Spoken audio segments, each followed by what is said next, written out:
DC line बढ़ती है तो क्या होता है बेटा, तो ड्रॉप भी बढ़ता है। अतः अतः बेटा क्या, बूस्टर के रूप में किसका, तो ये आपको पूछा जाता है बेटा, डीसी सीरीज जनित्र का प्रयोग, डीसी सीरीज जनित्र का प्रयोग बेटा किस रूप में करते हो आप, बूस्टर के रूप में करते हैं, बूस्टर के रूप में करते हैं बेटा। इसलिए आप डीसी सीरीज का जनित्र का यूज बूस्टर के रूप में करते हो क्योंकि ये टर्मिनल वोल्टेज का मान बढ़ा देता है।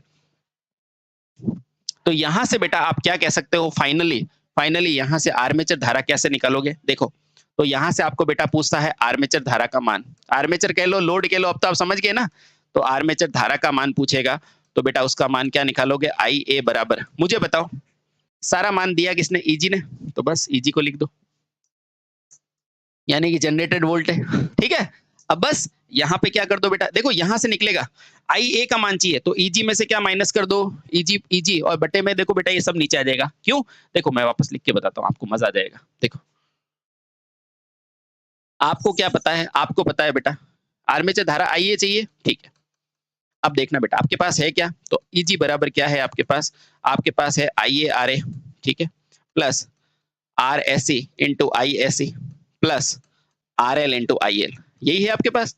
और आपको ये भी पता है बेटा सीरीज जनित्र के लिए आई ए का मान, आई एस सी का मान, आई आर एल का मान क्या होता है, बराबर होता है। तो मैं इसको आई ए मान लूं, देखो सबका मान बराबर है, ठीक,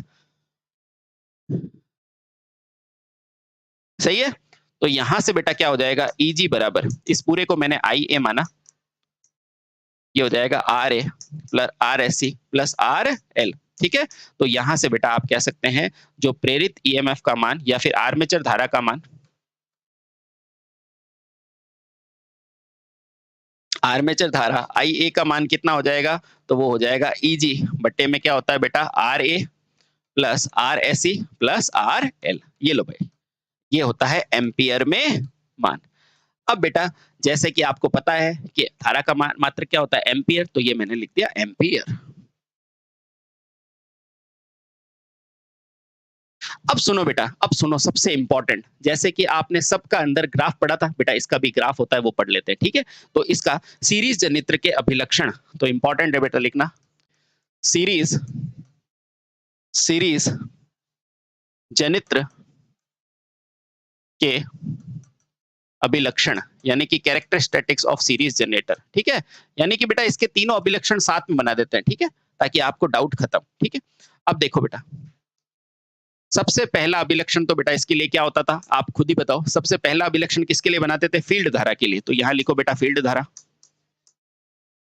क्यों, क्योंकि सर फील्ड धारा बोलो ठीक है, उसके अलावा आर्मेचर धारा बोलो या लोड धारा, ये सब क्या होती है इसके लिए बराबर होती है, इसलिए बेटा साथ में बनाते हैं, ठीक है। आर्मेचर धारा और एक क्या होती है, चाहे फील्ड धारा चाहे आर्मेचर धारा चाहे लोड धारा, बेटा ये सारी इसके लिए क्या होती है, बराबर होती है, इसलिए बेटा एक ही ग्राफ में इसको बना दिया जाता है, ठीक है। हाँ ये बहुत आसान है ना। किसके सापेक्ष बनाओगे बेटा, फील्ड धारा को किसके सापेक्ष बनाते थे, प्रेरित